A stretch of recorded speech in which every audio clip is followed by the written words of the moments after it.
You are listening to the We Need to Talk About Oscar podcast, and these are our spoiler-filled conversations with It's What's Inside writer-director Greg Jardin and actor David Thompson. By the way, before you embark on this little journey, make sure to watch the film, which is now available on Netflix. If you get all the actors in a room and they're just like laughing, they naturally will generate a certain amount of energy and potentially anxiety. It was a lot of table work and homework, just to make it all make sense, for ourselves and for the audience. Because if it wasn't clear to us, then I don't know how it would be to them.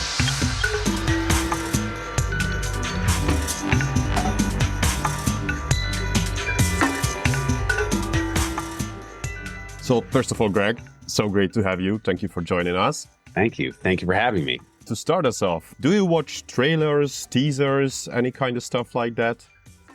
Yeah, I mean, I used to work in entertainment marketing, so yeah, I'm a big fan. But that said, if it's a movie I know I'm 100% going to see, I'll ideally just avoid all trailers.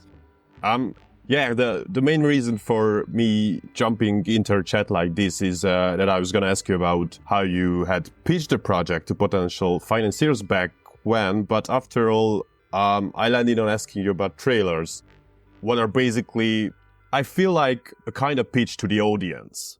Mm-hmm. And right after the Sundance premiere of It's What's Inside, the project at hand today, everyone was already saying, go in as blind as possible. Yeah. And as you just mentioned, you've been a part of a couple of promo videos and trailers for different Netflix projects even.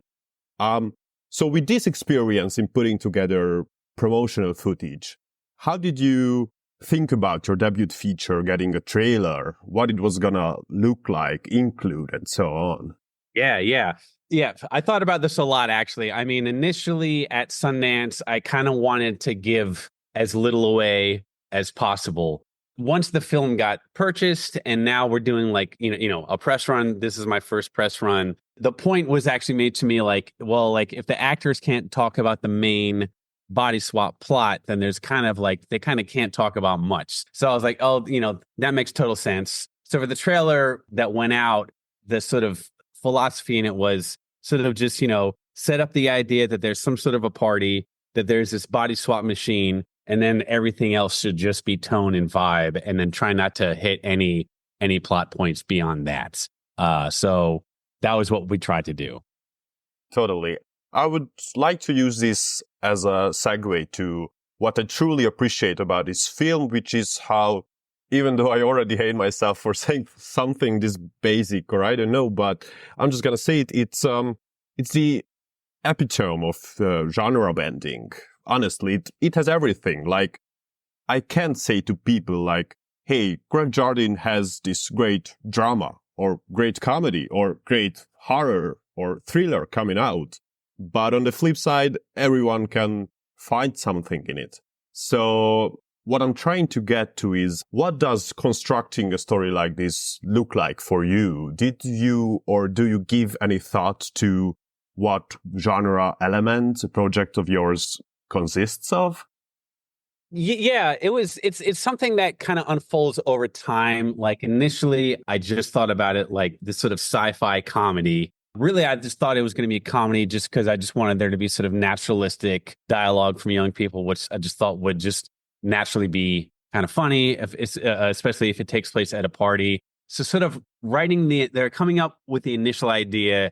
It was just sci-fi comedy. Once I started writing the script, I started listening to music as I was writing it. And I specifically wrote it to the soundtrack to this film called The Double, directed by Richard Ayoade, starring Jesse Eisenberg. And that score has a very Hitchcockian thriller type tone.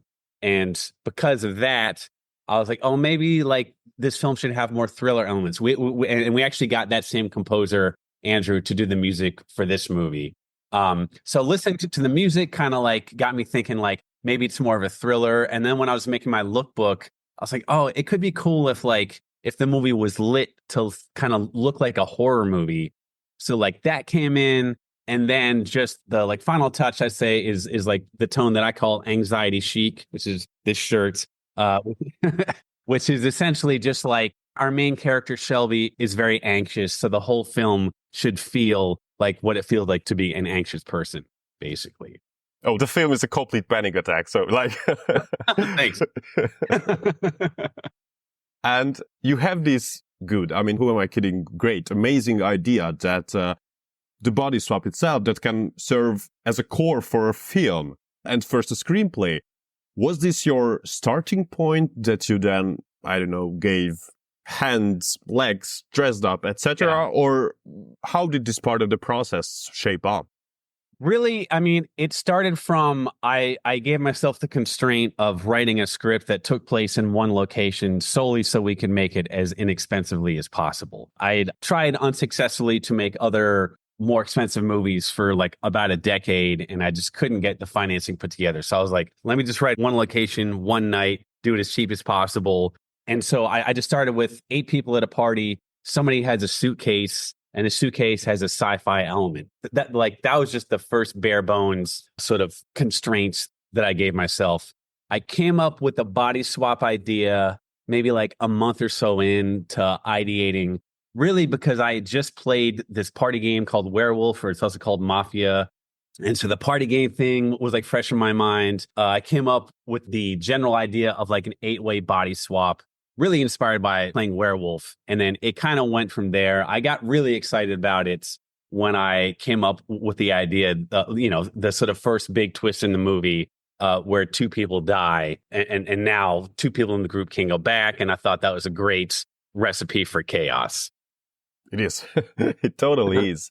And most people are pretty self-conscious and so much in over their head, including myself. And of course, that's what's making this experience for the characters in the film so satisfying and even more liberating at first, of course.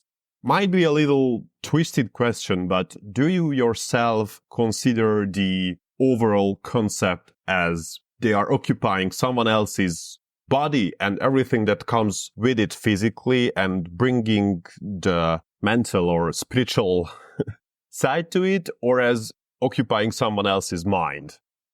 Yeah, like, I mean, we essentially talked about it like you're just getting all your memories and like all of your brain info just put into someone else's body. So if you're like, if you have ADD, for instance, you're still going to have ADD.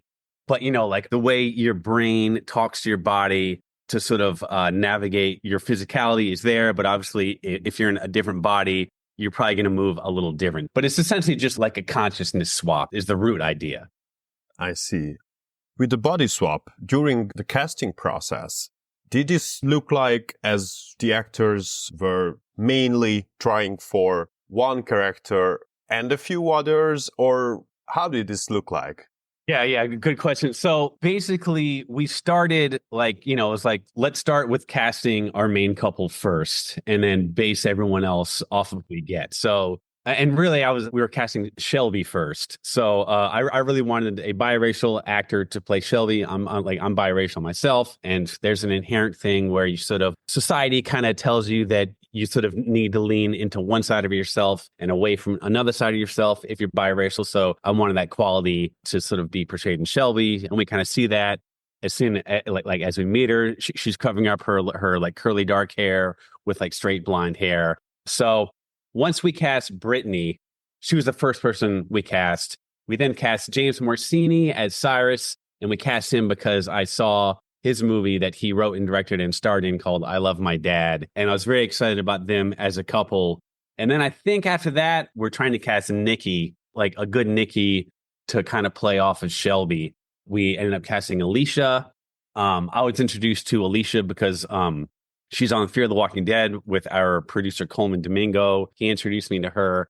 And then after that, we more or less kind of cast everyone else kind of at the same time. And Forbes, we had like a complete open call for. I initially wanted to get a completely unknown actor. David has done a bunch of other stuff, but we just viewed sort of like all types of people. We're just looking for like a very sort of interesting specificity to like an actor's physicality for Forbes. And then once I saw David, I mean, like I knew within the first 5 seconds, like this guy's amazing. He's the perfect Forbes. And yeah, I couldn't be happier with what he ended up doing.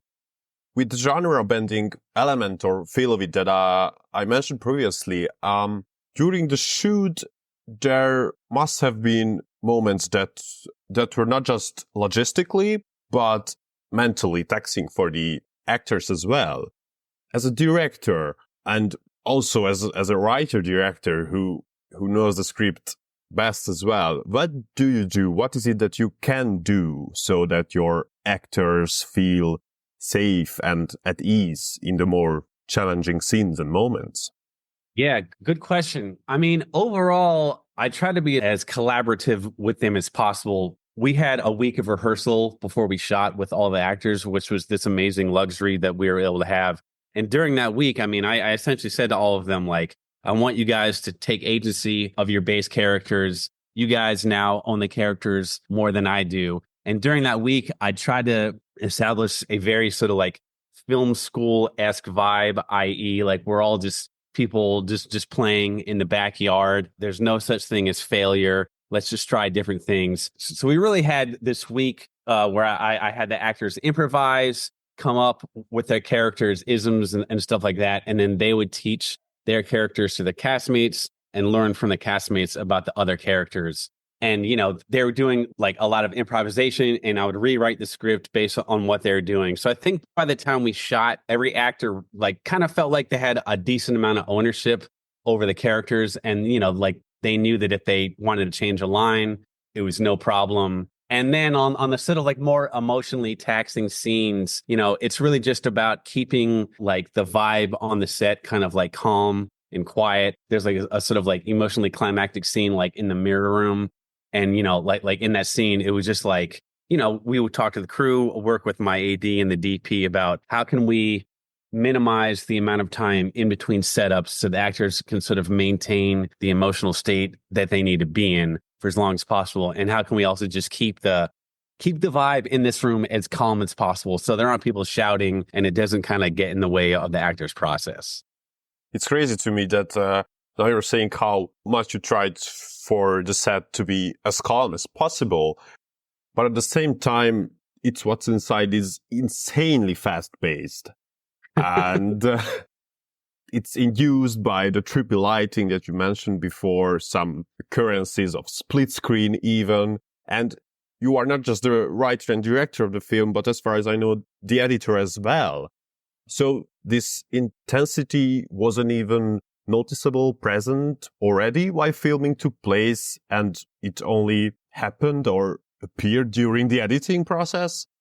I mean, I've been on sets where it's loud and people are yelling, like not yelling at each other, but just, like you'll yell across the room, like the grips might be talking loud. And it creates this, like, it's hard for an actor to sort of get in the zone when there's this kind of chaos going around them. However, the like intensity of the characters, I certainly like very much encourage that. So in terms of like, if you get all the actors in a room and they're just like laughing, they naturally will generate a certain amount of energy and potentially anxiety. But I just try to have that not come from like outside and like them feel pressure of, oh my God, like we only have one take to get this right. The light over there just fell. This guy's yelling. I try to minimize all that kind of stuff. So it's just like, don't worry. There's no such thing as screwing it up. We'll just do it again. But in terms of the like pacing and the anxiety, a lot of that came from, just like what we were doing with the camera. I encouraged everyone to like talk fast and to overlap their dialogue. And we also had the music for the movie done in advance. I was able to play the music for the actors while we were shooting. So some of the more anxiety inducing music they could literally hear right before we shot, which I think helped a lot. And most or loads of the music is classical, or I don't know how to call it, which to me at times balanced the pacing out to a point. Sometimes induced, sometimes balanced it out. How did this balancing work exactly? Yeah, I mean, so I was very cognizant of the fact that, the movie is about young people in a house over the course of one night, which is, a lot of movies kind of have that construct. It's almost like a subgenre So I wanted to do whatever we could, look and sound and feel wise, to sort of differentiate it from every other movie about young people in a house. So I think the obvious choice was for the music to be sort of like contemporary pop music. And so I just deliberately just made the choice to have no modern music in the movie. The idea is that all of the music are like records that were found in the house that belonged to Ruben's mom. And I just thought it would create a very nice juxtaposition of seeing, young people using social media, which is obviously a very sort of like modern piece of technology and a way of navigating the world, juxtaposing that with like an older sensibility. So it's like old music, 16 millimeter film grain, stuff like that. By the way, this just crossed my mind editing wise. Did you execute any tweaks or touches after Sundance? Good question. Just edit wise, only one thing got added. The very, very, very beginning, where you're kind of like coming out of like a tunnel of particles. That just wasn't ready. Like it was supposed to be in the Sundance cut and it just wasn't there. So we're like, all right, let's just keep working on this. So in Sundance, it just started like with the camera like coming out of the machine, and it didn't have like all the particles. Aside from that, everything else was editorially the exact same. We did do a little more visual effects polishing after Sundance, just stuff that we weren't able to finish. Because basically, like, we found out we were in Sundance 2 months before Sundance happened. And at that point, we hadn't even locked the cut yet. So we kind of scrambled and just got everything done. Panic. Yeah, exactly. Anxiety chic. I mean, yeah, exactly. no panic, anxiety chic. Yes, exactly. So first feature down, I believe I can say huge critical acclaim. Fingers crossed for it to be just as big of a commercial success. What could be next for you, Greg? Hopefully something in the anxiety chic cinematic universe. Let's hope for that.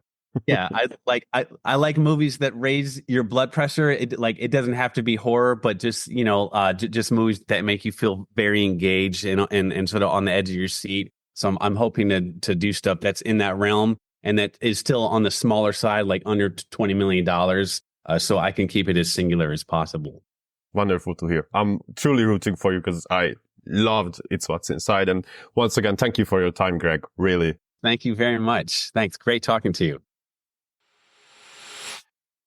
David, it's so nice to meet you. Thank you for being here. Yeah, thank you for having me. Dude, one thing I can promise you is that if you don't stop me, we'll spend most of this interview talking about the portrayal of multiple characters. But first, there are more than one aspects of your character, Forbes, that I'd consider just as much of a treat as a challenge, or dare I say, a burden for you as an actor from the outside.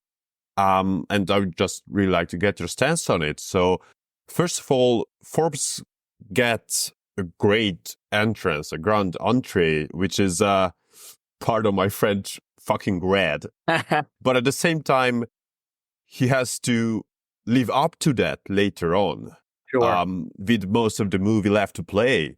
Sure, some of it is up to the script and then the directing. So just leave that to Greg. But does this also come with an additional responsibility towards the film for you? You know, burdens or tricky elements. I feel like as an actor, like that's exciting. And if anything, it kind of like, it opens it up. It opens the possibilities, like this grand entrance, which, we have this amazing score by Andrew Hewitt. That music comes in, it's delicious, and it's shot so elegantly. Honestly, that does a lot of the heavy lifting for me, but then also it works as a kind of a jumping off point where then, okay, I'm like, all right, so that's how I'm seen. That's how I'm introduced. That is the feeling of this guy. So yeah, it does feel like there's a bit of pressure or responsibility to live up to that. I'm the catalyst for this thing, but I do feel like Greg's fantastic script and just his direction and obviously he edited and he did the VFX work. I remember his first meeting with me, I just could feel his love of the thing pervading through it. And so I feel like just having someone like him at the helm takes off so much of the burden of trying to, live up to something or fulfill something, because I know that he's got my back and he's helping with a lot of that, the heavy lifting. Totally.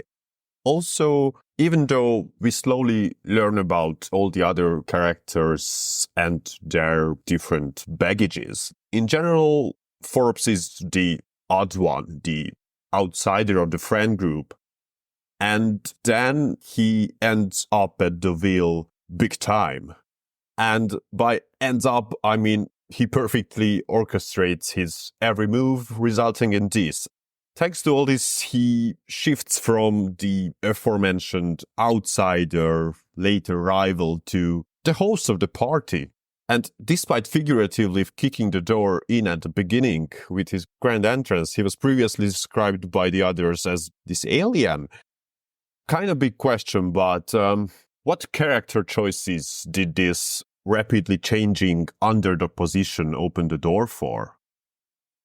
Well, it was fun to play with the idea. You say that Forbes starts off as this outsider and then becomes the host, and having this agenda and having sort of the play-by-play of how I want this whole thing to go. I think they have a long, very complicated history, and in many ways, Forbes was wronged by them. And so I think that in coming in with this mission, and as you learn more about the history there and all the little intricacies and secrets and twists, I do think that Forbes becomes more sympathetic, and I think ultimately you are rooting maybe for some sense of justice or relief to move past these past injustices. When prepping for this interview, I came across your Instagram, where I saw that you also do theater, if I'm correct. And since most of it's what's inside takes place in one location in that hauntingly gorgeous house, now this parallel might be a little far-fetched, but even though there are multiple rooms, as far as the production and the shoot goes, did this help you, or at least felt somewhat familiar?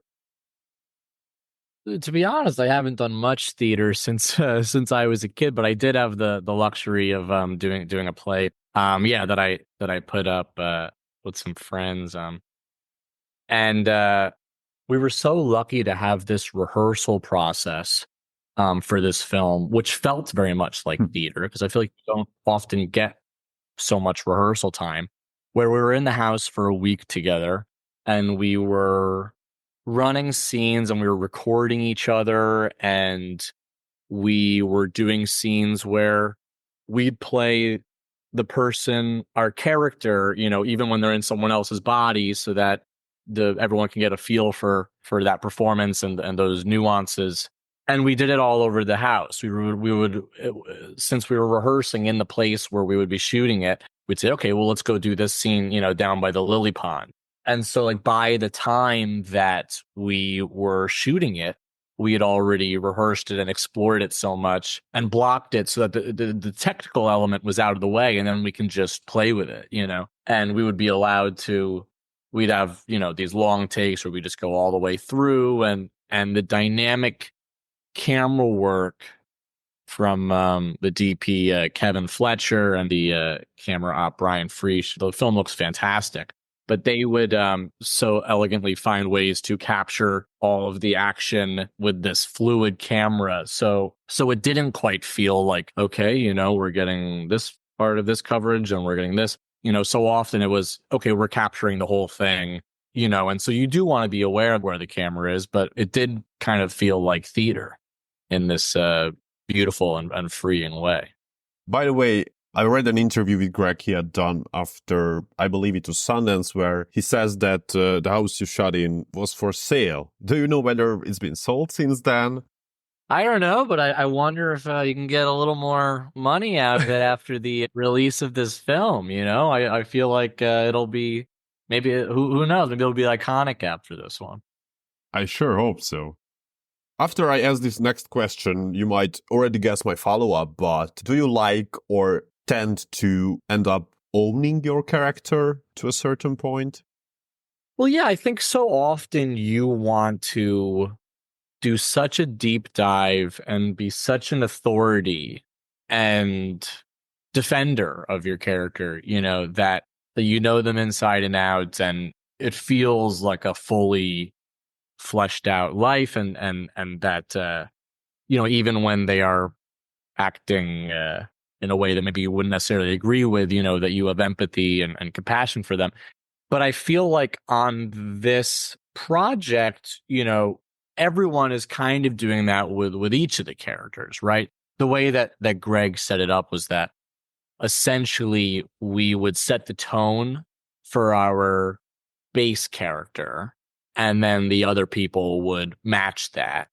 But it didn't. But it felt like such a collaboration where we're all kind of informing each other's performances, that it didn't really quite feel like there was too much ownership and there was no ego. We were all contributing and collaborating with each other and deferring to each other and having each other's back. So honestly, in a way, it was freeing, and it took any sort of pressure or weight off, because you always had one or two or three people you could just ask and say, "Hey, what the hell am I doing here? What's going on in this scene? Could someone help me out?" That's pretty much how I imagined it. And thanks to the concept of the film, the audience gets to experience a range of personalities, each uniquely conveyed by multiple actors. But for you, as an actor, as an individual, first of all, to what extent did this entire undertaking of the body swaps and inhabiting several different characters show in the script?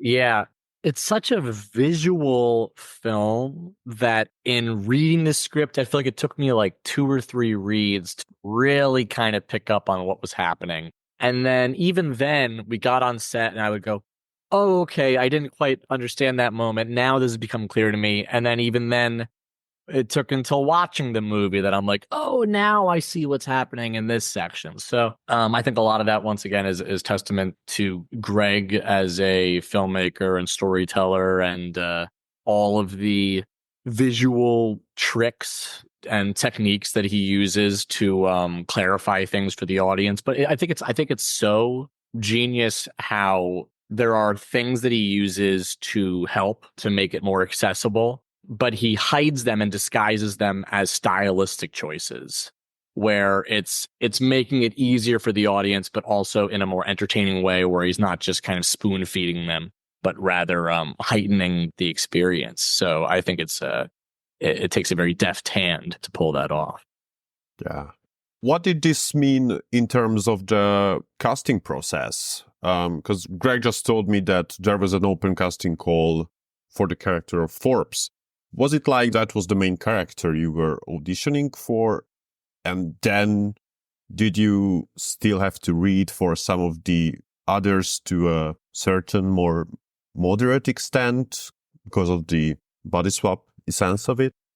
I'm trying to think. If I recall, I think my first tape was just Forbes. And then for the subsequent reads that I did with Greg, I think we had 2, maybe 3. We played with some of the Cyrus scenes. And even at that point, it was still the casting process, but I was lucky enough to be able to have a couple conversations with Greg where we started exploring some of the intricacies of these characters. But yeah, we did. It was mostly we were focusing on Forbes and then also Cyrus. And then, but there was, at that point, at that stage, there was only so much Cyrus work I could do. I did the work in my corner, and then I arrived and I saw what James was doing. And I think from the beginning, it was kind of fun to think, okay, well, I'm going to do as much homework as I can before I get there. But then to an extent, I'm going to have to throw it all out the window when I arrive, because I'm going to have to sort of defer and align with what everyone else is doing. Yeah, and just be like, so that's what you're doing. That's completely different. Okay. And God bless the other guys who were playing Forbes. because throughout the process, we went through just a number of different iterations. Like I remember just working on a lot and then getting to that first table read and doing something kind of crazy. And Greg being like, hey, man, maybe let's like dial it back a little bit. And then like we're going to go to everyone and be like, okay, so actually we're not going to be doing that. It's going to look more like this. And so, testament to Gavin and Devin and James briefly plays Forbes as well, to their ability to kind of roll with it and adapt, and also each bring their own flavor to it in a really delicious way. Sure, you were very aware of when there was a switch, which character you're currently playing, but were you always conscious of who your co-stars were portraying in those moments? I mean, it certainly helped that they had the Polaroids. We were definitely, checking the Polaroids on a regular basis to make sure that everything, just to double check. But, I think it just required a lot. We did a lot of work at the top of each day of just making sure, okay, who am I? Who are you? What are the dynamics here? There's a scene towards the end, without spoiling anything, where with that red light filter that reveals who is in whose body, we're kind of jumping back and forth a bunch. And there's just a lot going on in that sequence. And I remember we just broke it down during lunch, and we just made everyone very clear of who was doing what and who is who and why is this happening. And, it just, it was a lot of table work and homework, just to make it all make sense, for ourselves and for the audience. Because if it wasn't clear to us, then I don't know how it would be to them. And how did this unique situation of switching back and forth, passing along the characters affect the way you could play off of each other? Yeah, I think we really kept each other present. It was just nice to always have someone who we could lean on and rely on and converse with to make sure I know what I'm doing today and what you're doing today and all be on the same page and make it feel cohesive. For myself, I had sort of different playlists for the different characters, and so I felt like that helped me ground it and keep some sort of cohesiveness. And I remember, I think just for Forbes, sometimes I was listening to kind of, some like intense kind of pump up music, and also sometimes piano, But I remember one day, Devin coming over and he was like, hey, does this sound good to you? Is this the right music? And listening, and it's like Bodies by Drowning Pool. And I was like, yeah, man, that's great. And last but not least, not the most original idea, but if you could highlight one thing that you are 100% taking with yourself from this whole adventure that we now call It's What's Inside, what would that be? I think because of the kind of crazy pace of this whole thing, while we all did a lot of work in preparation, and when we got there, you just had to sort of trust yourself and trust each other and just sort of go with it. And it was sort of a really fun lesson of like tossing yourself in, not overthinking it, finding a couple of good sort of touchstones, and then just like being present with this amazing group of actors who are all like giving 200% and just sort of having fun with it and not trying to be too precious and not trying to be too controlling or something. I feel like this was just an impossible thing to control. And so just sort of relinquishing that and just surrendering to it, I think was the only way to tackle it. Well, David, thank you for bearing with me. Thank you for taking the time. You truly have something really special here. So thanks so much. Thank you very much. This was excellent. Thank you very much.